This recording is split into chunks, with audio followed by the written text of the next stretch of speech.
हमारी बात होती थी तो मैं कहता था कि देखिए, चूंकि मामला माननीय न्यायालय के समक्ष विचाराधीन है, इसलिए जब तक न्यायालय का निर्णय नहीं आता हम कुछ नहीं कर सकते। आप धैर्य रखिए, न्यायालय का निर्णय आते ही बहुत तेजी से इस भर्ती प्रक्रिया को हम संपन्न करेंगे, क्योंकि हम चाहते हैं हमारे 69,000 नौजवानों को रोजगार मिले।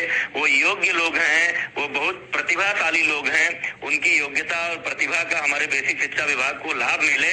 हम कहते थे उनसे कि आप धैर्य रखिए और माननीय न्यायालय का जो भी फैसला आएगा उस दिशा में सरकार आगे बढ़ेगी। आज मैं उन सभी को बधाई देता हूं जिन लोगों ने इतने धैर्य के साथ इतने दिनों तक इस फैसले का इंतजार किया है। आज माननीय न्यायालय ने तस्वीर साफ कर दी है और उसके अनुरूप सरकार आगे की कार्रवाई करेगी। सतीश जी, एक महत्वपूर्ण बात ये भी निकलकर सामने आ रही है कि जब हमने देखा था सिंगल बेंच का फैसला, तब उसके बाद सरकार जानती थी कि स्थितियां ऐसी नहीं है और सरकार ने उस फैसले को चुनौती दी थी, डबल बेंच पे गई थी। आज का दिन कितना महत्वपूर्ण मानते हैं आप?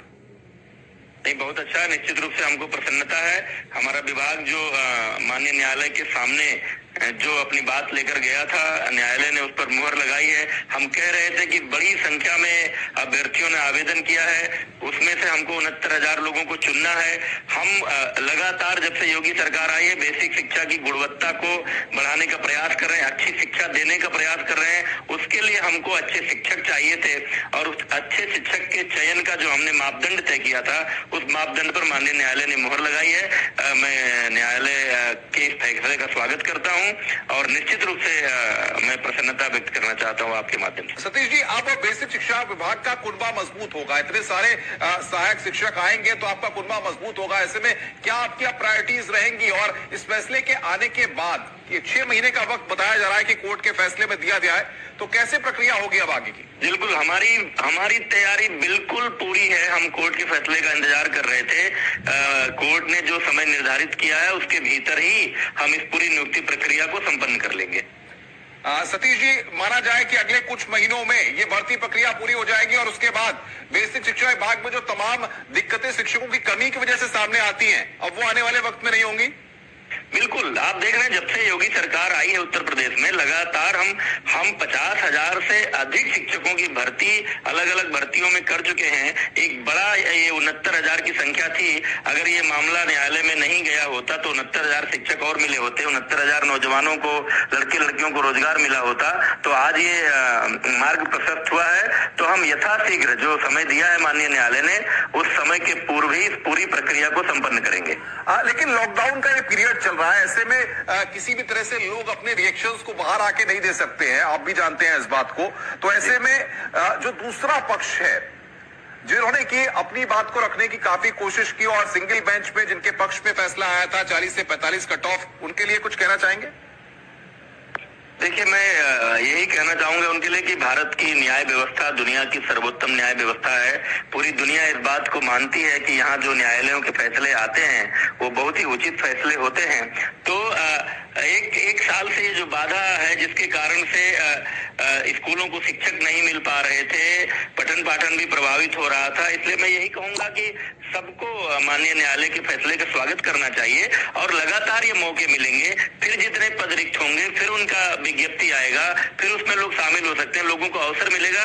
इस प्रक्रिया को संपन्न होने देना चाहिए ताकि हमको इतने शिक्षक भी मिल सके और हमारे पठन पाठन की प्रक्रिया भी सुचारू रूप से चल सके। सतीश जी, मैं खुद देख रहा था कि पिछले 1 साल में मुख्यमंत्री योगी आदित्यनाथ भी खुद ये चाहते थे कि 69,000 शिक्षक भर्ती का परिणाम जल्द से जल्द सामने आए और वो इस प्रक्रिया को पूरी करें।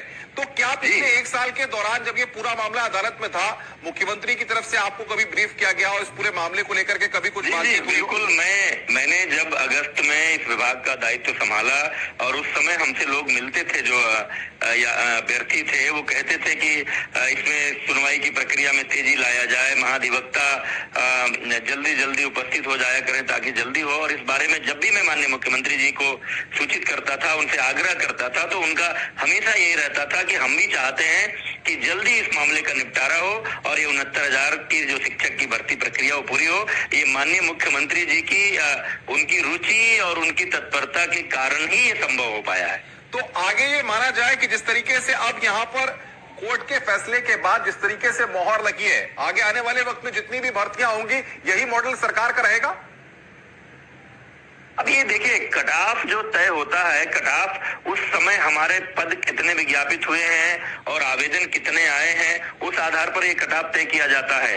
हाँ, इतना जरूर हम ध्यान रखेंगे कि इस पूरी प्रक्रिया में जो सुनवाई के समय या अन्य मौकों पर जो माननीय न्यायालय के जो सुझाव आए हैं, जो टिप्पणियां आई हैं, अगले जब विज्ञापन होंगे, अगली भर्ती प्रक्रिया होगी तो उसमें इन सब चीजों पर सम्यक विचार करेंगे ताकि इतना समय न लगने पाए किसी भर्ती में, बहुत ही कम समय में चीजें निपट जाएं। सतीश जी, बहुत बहुत सब्सक्राइब कीजिए हमारे चैनल को और दबाइए इस बेल आइकन को ऐसे ही और भी वीडियोस देखने के लिए।